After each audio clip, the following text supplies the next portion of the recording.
Ашигт малтомлын газраас 100 аймагуудын нутагт хайгуулын тусгай зөвшөөрлийг захимаар олох ажлыг хамгийн сүүлийн сарын 21-нд зохион байгуулсан билээ. Гэсэн ч энэ удаад дахин гацалт үүссэн юм. Гацсан шалтгааныг ашигт малтомлын газраас тодруулсан ч шалгалт явуулж байгаа тодорхой мэдээлэл өгөх боломжгүй гэж хэлсэн юм а. Тэгвэл энэ асуудлаар ашигт малтомлын газрын холбогдох дарга нар өнгөрөгч пүрэв гарагаас эхлэн хуралджээ. Кибер аюулгүй байдлын газраас системд шалгалт хийгдсэн бөгөөд эцсийн дүгнэлтээр системийн кодод алдаа гарсан учраас системийн 2 дугаар сервер унтарч чадсан байна. Санаатаагаар хүний хүчин зүйлээс шалтгаалсан буюу хадлагын шинж чанартай зүйл байхгүй гэж мэдээлжээ.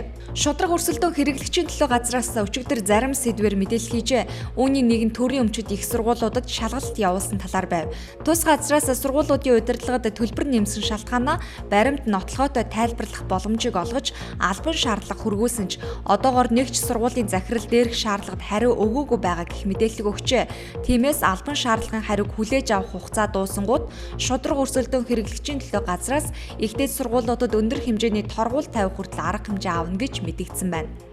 Засгийн газраас алт худалдаа авах урьдчилсан санхүүжилтийн тогтолцооны тухай тогтоолыг өнгөрсөн 7 дугаар сард баталсан. Ингэснээр эдийн засгийн өсөлтийг хангах гадаад валютын нөөцийг нэмэгдүүлэх, алт худалдаа авах урьдчилсан санхүүжилтийн тогтолцоог бүрдүүлнэ хэмээн албаныхан үзэж байгаа ч зээл удаашарч тогтоол хэрэгжих явц тун хойрог байгаа талаар салбарынхан мэдээлжээ. Энэ талаараа Монголын алт үйлдвэрлэгчдийн холбооны гүйцэтгэх захирал Наран Заяагийн мэдээлж байгаагаар Монголын алт үйлдвэрлэгчдийн холбооны зүгээс холбогдох бичиг баримт судалгааг хийгээд Уул Уурхай яам Монгол банкнд хүргүүлсэн байгаа. Гэхдээ өнөөдрийн байдлаар энэ зээл нэг ч компанид олгогдоогүй байна. Уул Уурхай яам Монгол банк сангийн ам гурвалсан гэрээ байгуулж журам боловсруулах ажил үргэлжлэж байгаа гэх мэдээллийг бидэнд өгсөн хэмээн мэдээлжээ.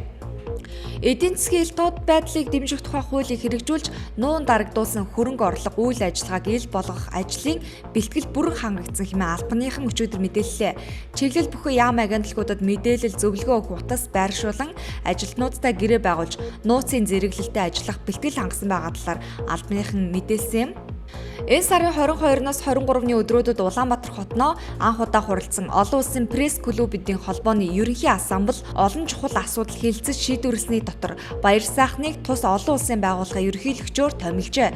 Баяр сайхан нь Монголын үндэсний пресс клубын тэргүүн бөгөөд Амин медиа группийн ерөнхий захирлаар ажилладаг. Уг албан тушаалд өмнө нь Монгол хүн тэр тусмаа эмэгтэй хүн сонгогдож байгаагүй байна.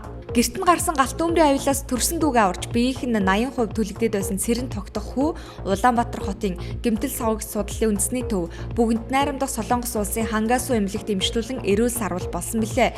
Цэрэн тогтох болон түүний ээжийг өчигдөр Монгол улсын ерөнхийлөгчийн тамгын газрын дарга цагаан дэд дарга нэргүүн нар хүлээн авч уулзсан юм.